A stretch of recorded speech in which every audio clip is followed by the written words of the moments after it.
En esta noche vamos a compartir la palabra de Dios, ¿sí?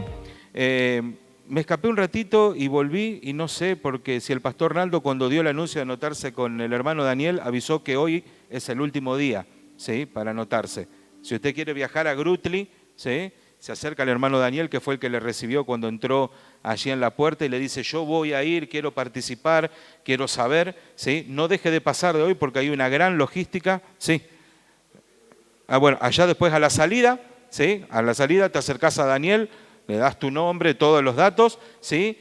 Y usted va a saber qué es lo que tiene que llevar, cómo va a recibir la información, todo para esta actividad. Pero no deje de pasarlo de hoy, ¿sí? Mire, así le hago. Por favor, si va a ir, avísenos hoy para que podamos organizarnos bien. ¿Amén? ¿Amén? Amén. Sabe que se sortea $1 millón en Grutli, ¿no? De eso se ríe, pero el amén me lo dio cortito, ya casi como que no. Eso quiere decir que está escuchando. Muy bien, vamos a compartir palabra de Dios y en el contexto de esta Semana Santa que estamos comenzando, la liturgia diría que en esta noche tendríamos que hablar de lo que es la entrada triunfal de Jesús en Jerusalén como comienzo de la Semana Santa, pero no voy a hablar de eso. No voy a hablar de eso porque como tenemos una Semana Santa muy especial y como vamos a estar manejando tiempos muy especiales durante esta semana con esta actividad que vamos a tener en Grutli, con todas las cosas que vamos a compartir, quiero ir hacia otro lugar, pero quiero iniciar esto con una noticia que salió en un diario con respecto a no sé si es un decreto o cómo se sacó, que fue a principio de enero, en el cual todas las personas que fueran a sacar su carnet de conductor y fueran excombatientes de Malvinas, iban a tener esto como derecho a reclamar. Escuchen, dice, las licencias de conducir además tendrán una distinción específica que los denominará como héroe de ese conflicto por la soberanía nacional. Esto lo dice una página de un diario de Rosario de la Frontera en provincia de Salta, donde se genera esta noticia, porque ahí se generó el 30 de marzo el primer carnet de conductor con estas características. Dice, de esta manera, todas las delegaciones de la Agencia Nacional de Seguridad Vial del país deberán señalizar los registros en caso que se lo solicitase. El distintivo específico en homenaje será excombatiente héroe de la guerra de las Islas Malvinas. ¿Sí? Detrás del carnet de conductor de aquel que haya peleado la batalla o que haya sido parte del conflicto de Malvinas, esa persona al momento de renovar su carnet de conductor va a poder tener atrás una inscripción que va a decir excombatiente, héroe de la guerra de la gesta de Malvinas. ¿Sí? Y me parece muy bien, ¿sí? También entiendo de que la única forma en que esto se pueda conocer de alguna manera es si alguno de los excombatientes mientras van por la calle o por alguna ruta lo frena un control y le dicen, a ver, por favor, ¿me puede dar el carnet de conductor? Y cuando lo den vuelta el carnet de conductor, esa persona lo va a ver, porque después ese carnet no sé a quién más se lo van a mostrar o de qué le va a servir al excombatiente. Pero me parece bien que se tome esta determinación en honor a aquellos que pelearon. Ahora bien, salvando las distancias, ¿sí? Hay otros héroes que también los podemos identificar, pero ya no por lo que pueda decir un carnet, sino por la forma en que se visten, ¿sí? Y yo le quiero mostrar unas imágenes para saber si ustedes los pueden reconocer a estos héroes. Le voy a pedir a Isaías que coloque el primero. ¿Alguien sabe quién es él? ¿Quién es? Iron Man. Los más viejos no tienen ni idea. Le digo que yo tuve que hacer esfuerzo para saber quién era. ¿Sí? Iron Man. Esto de los más modernos, ¿sí? de la gente de ahora, no se preocupe. Ahora vienen otros más que van más para nosotros. A ver, a ver el siguiente. A ver, dígalo fuerte. Superman, yo pensé que era con Z, pero se ve que es con S. Superman, ¿sí? Vamos a ver el tercer héroe, a ver si usted lo conoce por el...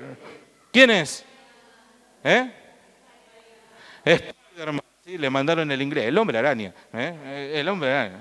Vamos, todo en inglés recién se irá, ¿no es cierto? Ahora, el hombre araña. Y a el cuarto para mí es mi favorito de todos los héroes. ¿Quién es? El chapulín colorado, ¿sí? Cada vez que usted mira, ¿sí?, estos atuendos, la forma en cómo está vestida esa persona, puede decir es Iron Man, es Superman, es Spider-Man o es el chapulín, ¿sí?, el chapulín colorado, ¿sí? Ahora bien, estos por supuesto son héroes de ficción, ni los podemos comparar con los héroes que estábamos hablando antes. La semana pasada escuchamos en la palabra que recibimos que en este contexto que vamos a llevar adelante en el mes de abril, de hablar de los evangelios y de una manera específica de todo lo que tiene que ver con los hechos de Semana Santa, vimos la Semana Santa como una gesta heroica, todo lo que llevó adelante Jesús como una gesta heroica. Y encontramos en la persona de Jesús la figura admirable del héroe, un héroe muy diferente a los héroes que el mundo pone como ejemplo digno de admirar. Jesús fue un héroe único. ¿Es Jesús tu héroe? ¿Es Jesús tu héroe? ¿Sí? ¿Te emocionas? ¿Sabe que me enteré hace unos días que alguien yendo a ver una película de uno de estos superhéroes se emocionó hasta las lágrimas? Y yo me preguntaba, ¿nos emocionamos nosotros hasta las lágrimas al pensar en nuestro Señor Jesús? ¿Nos causa emoción su persona? Jesús se encargó de una manera muy clara de dejar de una manera explícita qué tipo de héroe es Él. Un héroe que muchas veces es confundido o mal interpretado. Un héroe victorioso, pero no en lo que el mundo entiende como victoria o como algo destacable. Un héroe con sus propias reglas y con su propia forma de vivir. Y hay un hecho puntual que ocurre durante lo que nosotros conocemos como la última cena, que hoy quiero destacar de la persona de Jesús. En Juan capítulo 13, versículo 1 en adelante, dice de la siguiente manera, Juan 13, 1.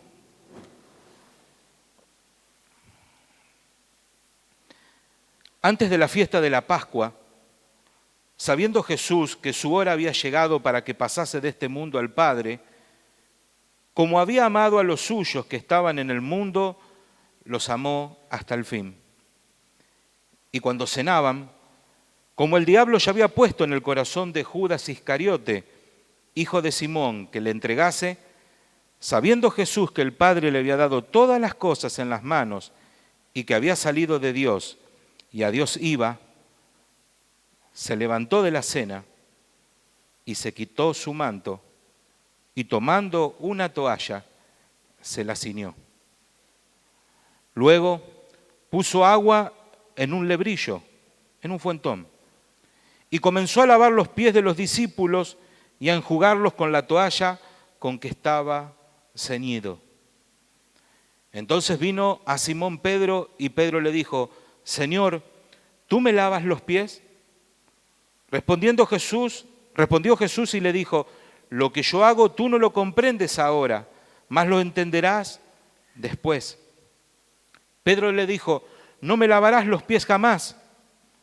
Jesús le respondió, si no te lavare, no tendrás parte conmigo.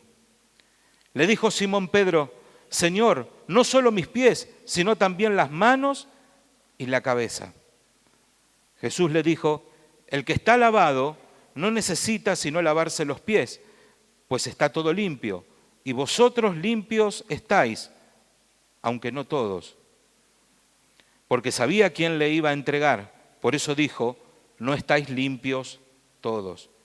Así que, después que le hubo lavado los pies, tomó su manto, volvió a la mesa y le dijo, ¿sabéis lo que os he hecho? Vosotros me llamáis Maestro y Señor, y decís bien, porque lo soy. Pues si yo, el Señor y el Maestro, he lavado vuestros pies, vosotros también debéis lavaros los pies los unos a los otros. Porque ejemplo os he dado, para que como yo os he hecho, vosotros también hagáis. De cierto os digo, el siervo no es mayor que su Señor, ni el enviado es mayor que el que le envió. Si sabéis estas cosas, bienaventurados seréis si las hiciereis. Jesús cambió su manto por una toalla. El Dios de los cielos, el Dios todopoderoso, aquel que creó los cielos y la tierra, cambió su manto por una toalla para servir. Jesús mismo sabía que Él era Dios, pero dejó al lado todo tipo de orgullo, lo puso a un costado y decidió tomar la forma de un siervo. Dice primeramente que se levantó de la mesa. ¿Le ha tocado alguna vez levantarse de la mesa para servir a otros? Y acá escucho a alguna hermana que dice, ¿y si en casa si no me levanto yo no se levanta nadie? ¿Sí? Al final acá lo único que uno tiene que hacer es servirlo a todos, porque acá nadie se va a levantar, a agarrar un plato para ir a buscar, ¿sí? Se pueden estar cayendo de hambre, pero no van a ir hasta la cocina a buscar la olla, ¿no? Bueno, aquí tenemos a un Jesús que estaba sentado con sus discípulos despidiéndose de ellos. Era un momento muy especial. ¿Dónde cree que estaba sentado Jesús en esa cena? ¿Al costado? ¿En el medio? ¿En la punta de la mesa? ¿Dónde cree que estaba? En el medio, dicen algunos, ¿sí? Claro, porque usted vio el dibujo ese de la Capilla Sixtina, donde está ahí en el medio Jesús con los discípulos, uno para un lado, uno para el otro. Bueno, imagínenselo en un lugar de preeminencia. De ahí Jesús tomó la decisión de salir de esa mesa, del lugar donde iba a ser servido, para ponerse a servir. Él cambió de lugar. Gálatas 5:13 dice, porque vosotros, hermanos, a libertad fuisteis llamados, solamente que no uséis la libertad como ocasión para la carne, sino servíos por amor los unos a los otros.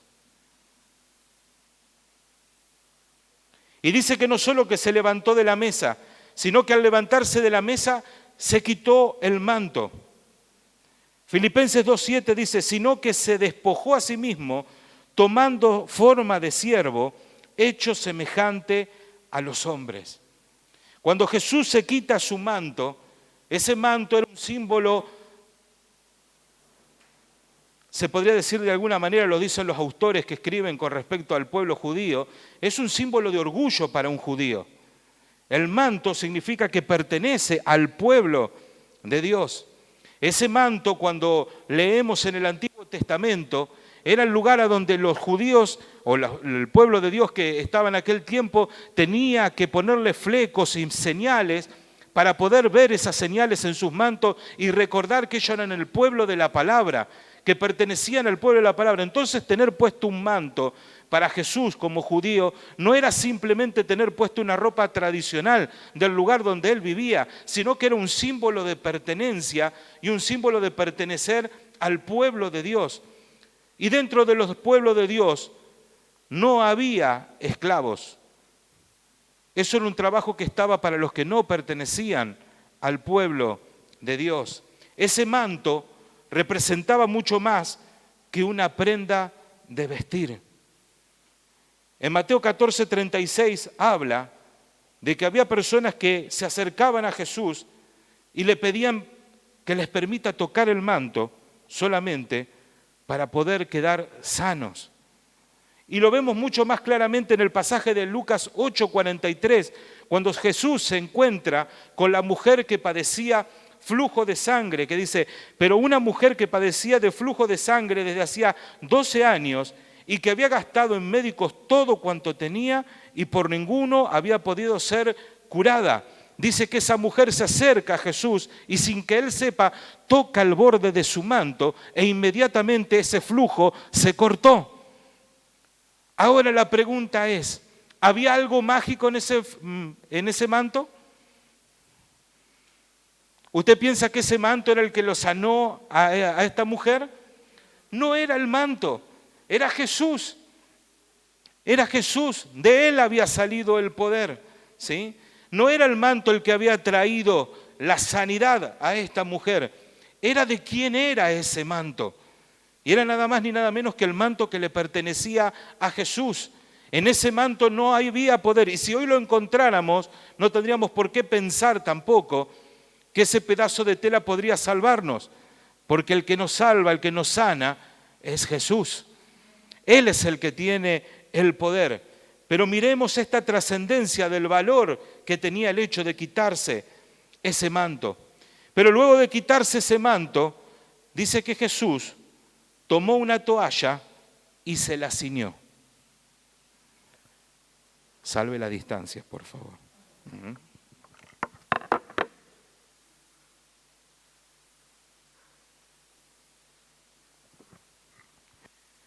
La toalla. Dice que Jesús se colocó una toalla.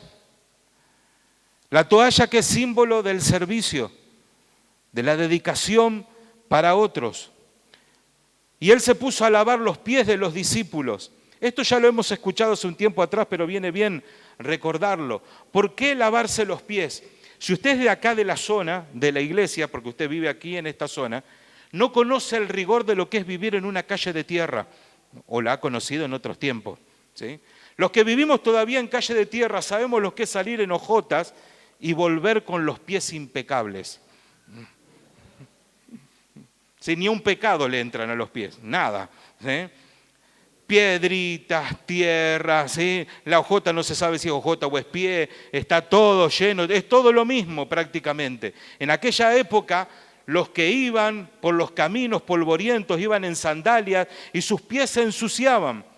Entonces, al momento de llegar a un lugar, cuando llegaban a esos lugares en los cuales se iban a reunir, los que invitaban en la casa les hacían un trabajo, que era el trabajo de lavarle los pies. Pero ese lavado de pies no lo hacía ni el dueño de casa, ni tampoco lo hacía la esposa del dueño de casa, ni siquiera lo hacían los sirvientes. Ese trabajo lo hacían los esclavos, los que eran esclavos. Lucas 22, 27 dice, porque ¿cuál es mayor, el que se sienta a la mesa o el que sirve? No es el que se sienta a la mesa, mas yo estoy entre vosotros como el que sirve. Como el que sirve. Miremos la trascendencia de esta imagen de Jesús en esta Semana Santa y de una manera específica en esta circunstancia. Podemos mirar que a la luz de este ejemplo de Jesús podemos encontrar entre nosotros, y cuando hablo de nosotros hablo de todos, incluyéndome, cristianos que podemos ser cristianos de los labios para afuera, de la boca para afuera simplemente, como ocurría en la iglesia. Por eso en la tercera carta de Juan, el apóstol habla de un tal Diótrefes, el cual quería tener el primer lugar y no permitía que nadie en la iglesia recibiera a otros hermanos, y si alguno lo recibía, él los echaba de dentro de la iglesia. No quería que nadie sirviera a los hermanos, a los que pasaban llevando la palabra de Dios. Él no se los permitía, no los dejaba. Ahora también vemos en el libro de los Hechos de los Apóstoles, en el capítulo 9, versículo 36, que había cristianos que no solamente eran cristianos de boca, sino que eran cristianos que vivían la fe de una manera práctica, que trabajaban con sus pies, que trabajaban con sus manos. Habla este pasaje de una tal Tabita, una mujer, ¿sí?, la cual abundaba en obras y en limosnas, en buenas obras y en limosnas. Buenas obras y limosnas. Algunas personas nos creemos demasiado importantes para hacer cosas que se denominan como humildes o cosas que pertenecen a otro tipo de gente y no como a uno. Al orgulloso no le gusta servir. Al orgulloso le gusta ser servido, que lo sirvan. Jesús llegó al límite de su servicio a los suyos en el momento en el que tomó la toalla, buscó agua y empezó a lavar los pies de sus discípulos, porque ese trabajo era un trabajo para aquellos que eran esclavos. No hay nadie que esté más cerca de las personas que aquel que está más cerca de Dios, porque cuando estás cerca de Dios, Dios te manda a las personas. Dios no es un Dios que te aísla de las personas. Tendremos nuestros tiempos de intimidad con Dios, pero Dios nos lleva a esos momentos de intimidad para luego acercarnos a la gente. No podemos ser una iglesia lejana y ausente de las necesidades de los que tenemos alrededor. A un líder que está dentro de la congregación se le deja de dar un puesto, se le deja de dar un nivel, entre comillas, esto póngalo muy entre comillas lo que estoy diciendo, ¿sí? Ya no tiene más ese nivel que tenía ahora, o no le dan la posibilidad de hacer cosas que hacía antes, e inmediatamente lo que decide es dejar la iglesia. A un futbolista lo sacan del equipo titular y lo ponen en el banco de los suplentes, e inmediatamente dice, yo en este equipo no juego más. Una persona que cree tener derecho a ser ascendido, a tomar un puesto de autoridad por encima del que tiene actualmente, no lo recibe y no es capaz de aceptar ese lugar que es inferior para poder seguir haciendo su tarea. La grandeza del servicio está en el corazón de aquellas personas que han aprendido a quitarse el manto de la prepotencia, el manto de la grandeza, de la autoridad, del orgullo, del egoísmo, de la envidia, de la hipocresía, siendo capaces de bajar de nivel, no por obligación ni tampoco por conveniencia, sino porque han aprendido el valor de servir a otros y de servir por amor. Mateo 25, 31 en adelante dice las siguientes palabras. Cuando el Hijo del Hombre venga en su gloria y todos los santos ángeles con él, entonces se sentará en su trono de gloria y serán reunidas delante de él todas las naciones y apartará los unos de los otros como aparta el pastor las ovejas de los cabritos y pondrá las ovejas a su derecha y los cabritos a su izquierda. Entonces el rey dirá a los de su derecha, venid benditos de mi Padre, heredad del reino preparado para vosotros desde la fundación del mundo.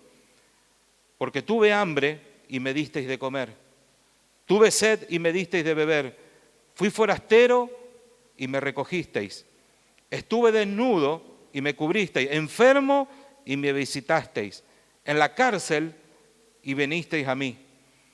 Entonces los justos le responderán diciendo, Señor, ¿cuándo te vimos hambriento y te sustentamos, o sediento y te dimos de beber? ¿Y cuándo te vimos forastero y te recogimos, o desnudo y te cubrimos? ¿O cuándo te vimos enfermo o en la cárcel y vinimos a ti? Y respondiendo el rey les dirá, de cierto os digo que en cuanto lo hicisteis a uno de estos mis hermanos más pequeños, a mí me lo hicisteis. Él lo dice claramente que vino a servir y no a ser servido. Mateo 20, 25 dice, entonces Jesús llamándolo dijo, sabéis que los gobernantes de las naciones se enseñorean de ella y los que son grandes ejercen sobre ella potestad. Mas entre vosotros no será así, sino que el que quiera hacerse grande entre vosotros será vuestro servidor. Y el que quiera ser el primero entre vosotros será vuestro siervo. Como el Hijo del Hombre no vino para ser servido, sino para servir y para dar su vida en rescate por muchos. Cada vez que leemos la palabra siervo, y de una manera especial en el Nuevo Testamento, vamos a encontrar que en el idioma griego esta palabra viene de una palabra que se llama doulos. Algunos de ustedes quizás recuerden hace muchísimos años atrás, había un barco biblioteca que llevaba libros por todo el mundo, que se llamaba Doulos se escribe, ¿sí? Ahora tenemos el Logos, estaba creo que el Logos 1 que se hundió y ahora está el Logos 2 o algo así por el estilo, no recuerdo muy bien, ¿sí? Ese nombre, Doulos, pertenece a esta traducción que nosotros hemos recibido como sirvientes. Pero los sirvientes son los que se contratan. En cambio, esta palabra griega, doulos, se traduce como esclavo más precisamente. Y los esclavos no son los que se contratan, son los que se poseen. Esto dice un autor en un libro y además agrega lo siguiente: ser esclavo de Dios implica más que meramente ser su siervo. Los siervos mantienen su estado de independencia. Ellos solamente tienen tareas específicas y responsabilidades limitadas. Los esclavos, por su parte, no tienen derechos respecto a sus dueños, pues se estiman propiedad de estos. Otro autor dice lo siguiente: los sirvientes tienen un elemento de libertad al elegir para quién trabajan y qué hacen. ¿Sabe qué recordaba?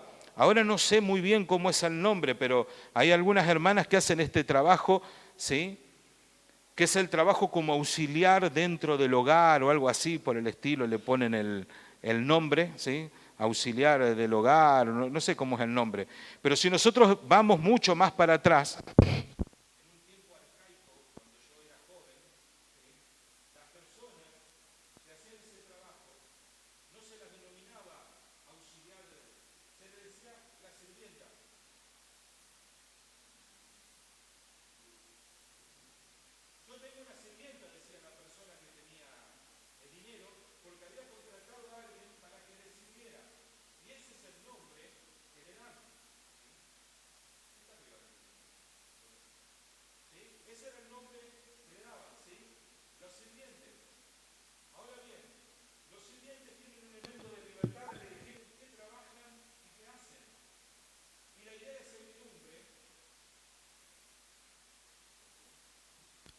ahora sí. Los sirvientes tienen un elemento de libertad al elegir para quién trabajan y qué hacen, ¿sí? En cambio, el esclavo no. Los esclavos, por su parte, no tienen ni libertad, ni autonomía, ni derechos. En el mundo en el cual fue escrito este pasaje, el mundo grecorromano, a los esclavos se los consideraba una propiedad. Así como tenés una olla o una cocina, tenías un esclavo. Al punto que a los ojos de la ley se le veía como cosas y no como personas. Ahora bien, entendiendo esto, de que cuando vemos la palabra siervo tendríamos que mirar la palabra esclavo, miremos lo que dice 1 Corintios capítulo 6, versículos 19 al 20. 1 Corintios 6, 19, 20. Dice: ¿o ignoráis que vuestro cuerpo es el templo del Espíritu Santo, el cual está en vosotros, el cual tenéis de Dios, y que no sois vuestros? Porque habéis sido, ¿qué dice? Comprados. ¿Los sirvientes se compran? ¿Los esclavos se compran? Porque haber sido comprados por precio. Glorificad pues a Dios en vuestro cuerpo y en vuestros espíritus, los cuales son de Dios.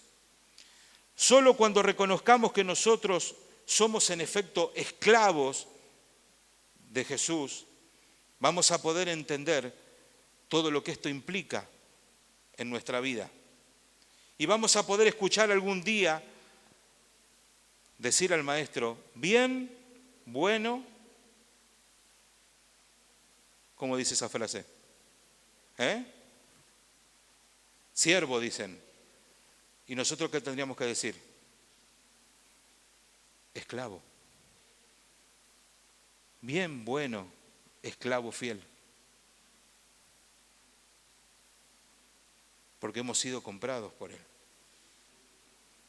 Si entendemos más profundamente el contexto y el significado real de esta palabra doulos, entonces podrán tener más sentido las palabras del apóstol Pablo, el que se hacía llamar esclavo de Cristo, ¿sí? Porque los siervos no se compran, pero los esclavos sí.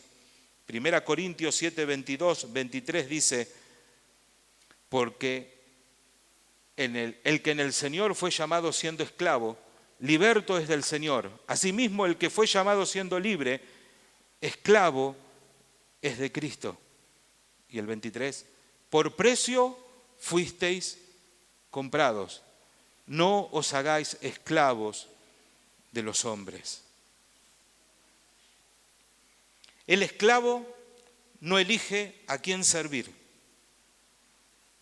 El esclavo simplemente tiene que decir que sí y obedecer, no importa en qué momento, no importa en qué lugar, no importa a qué hora. Y cuando hablamos de que el esclavo no puede elegir a quién servir, qué tremendo nuevamente mirarlo a este Jesús. Este Jesús que mandó a Judas con los pies limpios a traicionarlo. Porque Jesús le lavó los pies a Judas antes de que él lo fuera a traicionar. Este Jesús, que también lo mandó con los pies limpios a Pedro, quien luego a las pocas horas los iba a negar 3 veces. Jesús le lavó los pies a ambos. Proverbios 3:27 dice, no te niegues a hacer el bien a quien es debido cuando tuvieres poder para hacerlo. Ah, ahora lo agarré, pastor, va a decir usted. Ahí ese versículo dice, no te niegues a hacer el bien a quien es debido. Y hay un montón de gente que no se merece que le lavemos los pies. No se merece que nosotros le sirvamos. ¿Cuántos dicen que hay gente que no se merece que le sirvamos? ¿Todos los demás dicen que sí? Esta noche, hermana, cuando el monstruo que tiene al lado, ¿sí?, le diga, no vamos a comer lo mismo del mediodía, hacete otra cosa, recuerde que usted dijo que todos son dignos de ser servidos. Usted dijo, sí, sí estoy de acuerdo, ¿sí? Entonces usted, como es una esclava fiel del Señor, va a preparar otra comida. No me refiero a eso. Pero sin embargo, Proverbios 25, 21 y 22 dice, si el que te aborreciere tuviere hambre, dale de comer pan. Y si tuviere sed, dale de beber agua. Porque ascuas amontonará sobre su cabeza y Jehová te lo pagará. En otra versión, estos mismos 2 versículos dicen, si tus enemigos tienen hambre, dales de comer. Si tienen sed, dales agua para beber. Amontonarás carbones encendidos de vergüenza sobre su cabeza y el Señor te recompensará. Jesús se sacó el manto para ceñirse una toalla. Ahora te pido, Isaías, la última imagen. La última imagen que tenemos para esta noche. Esta es la marca de nuestro héroe. La toalla. Esta es la marca de nuestro héroe, la toalla. Esta es la marca de nuestro héroe, la toalla. ¿De qué vale todo lo que podamos decir que tenemos de relación con Dios si eso no se transforma en un servicio para otros? ¿Con qué Dios nos estamos encontrando si luego eso no nos lleva a servir a nuestro hermano, a servir a nuestro prójimo, al que tenemos al lado? Te invito a que inclines tu cabeza en este momento. Vamos a orar. Señor, no es fácil. No es fácil, Señor, cuando se nos pide, se nos reclama, y en un mundo que nos ha enseñado acerca de nuestros derechos, acerca de lo que nos merecemos,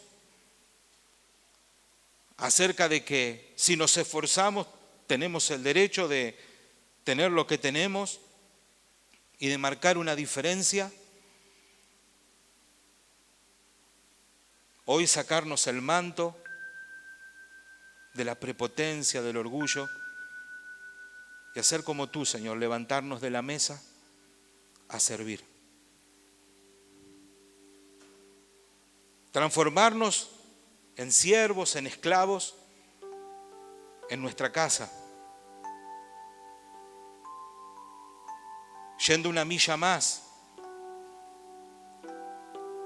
haciendo el trabajo que nos piden, aunque muchas veces sea injusto.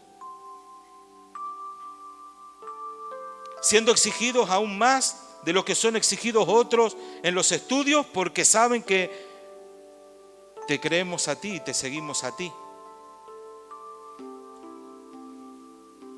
Señor, no es fácil, pero sabemos que en ti tenemos ejemplo. Señor, no dudaste, te levantaste de esa mesa. Te merecías el lugar de preeminencia. Te merecías quedarte sentado en esa mesa. Pero te levantaste, Señor. Te sacaste el manto. Tomaste la toalla. Señor, permítenos que como un recuerdo vivo, cada vez que vayamos a secarnos nuestra cara o nuestro cuerpo con una toalla, recordemos que somos esclavos tuyos, Señor, que hemos sido comprados por precio de sangre que pagaste en la cruz, y que cuando servimos a otros, te estamos sirviendo a ti, Señor. Perdónanos aún por las veces en que quizás, aún desde este púlpito, de una manera sin intención, o quizás también intencionalmente, no hemos hablado claramente de este tema. Hemos hablado de cómo sentirnos mejor, de cómo hacer que nos vaya bien. Pero Señor, tú eres más que un Dios que cumple nuestros deseos. Tú eres un Dios que nos desafías. Tú eres el Dios que nos compraste por precio. Por último, permítame para cerrar esta noche que podamos leer este pasaje juntos de la palabra de Dios. Mateo 5:38 en adelante dice: oísteis que fue dicho, ojo por ojo y diente por diente. Pero yo os digo, no resistáis al que es malo. Antes, a cualquiera que te hiera en la mejilla derecha, vuélvele también la otra. Y al que quiera ponerte a pleito y quitarte la túnica, déjale también la capa. Y a cualquiera que te obligue a llevar carga por una milla, ve con él 2. Al que te pida, dale. Y al que quiera tomar de ti prestado, no se lo rehuses. Oísteis que fue dicho, amarás a tu prójimo y aborrecerás a tu enemigo. Pero yo os digo, amad a vuestros enemigos, bendecid a los que os maldicen, haced bien a los que os aborrecen, y orad por los que os ultrajan y os persiguen, para que seáis hijos de vuestro Padre que está en los cielos, que hace salir su sol sobre malos y buenos, y que hace llover sobre justos e injustos. Porque si amáis a los que os aman, ¿qué recompensa tendréis? ¿No hacen también lo mismo los publicanos? Y si saludáis a vuestros hermanos solamente, ¿qué hacéis de más? ¿No hacen también así los gentiles? Sed pues vosotros perfectos, como vuestro Padre que está en los cielos es perfecto. Quiero conocer